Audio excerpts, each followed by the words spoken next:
On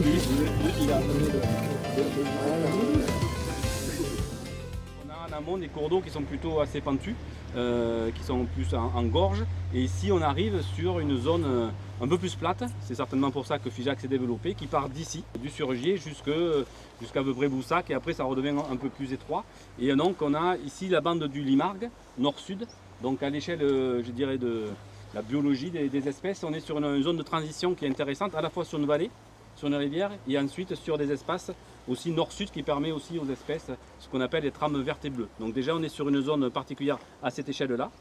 Ensuite par rapport au bassin comme évoqué, on est en sortie de gorge, on aura plutôt des vitesses. Et ensuite on est en zone périurbaine et donc on a un peu cette zone, un enjeu en termes aussi de zone naturelle et un enjeu aussi en termes de zone de proximité, de zone habitée sur le chemin de Saint-Jacques-de-Compostelle avec des équipements aussi touristiques. Donc on croise pas mal de choses ici. L'entreprise a pratiquement finalisé la pente. Évidemment, ça sera végétalisé et il y aura des arbres qui seront plantés.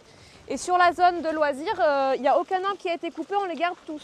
On va en planter davantage. C'est-à-dire que là aujourd'hui, on n'avait pas accès dans la zone camping, on aura accès dans une zone publique au contact de l'eau.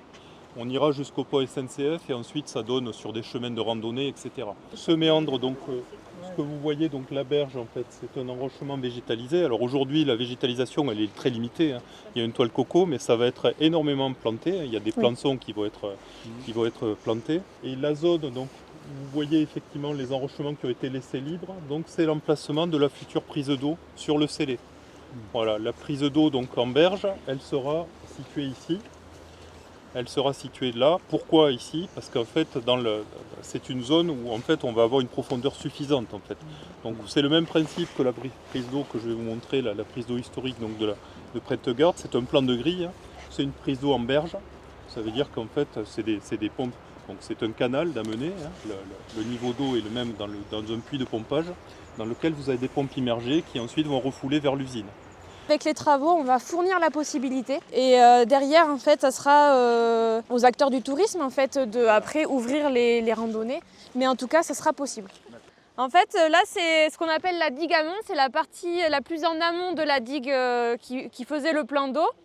Donc ça, on peut considérer que c'est l'amont du plan d'eau. Et donc ça sera ouvert et le scellé passera ici, en fait. Et là-bas, c'est l'ancien lit. On va s'avancer aussi. Vous voyez derrière vous, là, il y a un début de piste qui va dans le cours d'eau. On avait mis des buses et après, en fait, il y avait une piste qui a été faite là-bas.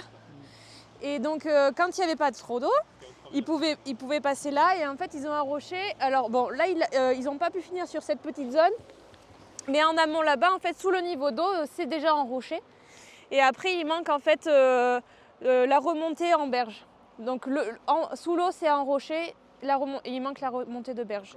Finalement, la prise d'eau marque énormément quand même un côté plutôt touristique et un côté plutôt randonnée. Plus en aval après la prise d'eau, quand on va dans ce sens-là, là il y aura des cheminements avec de la grave calcaire.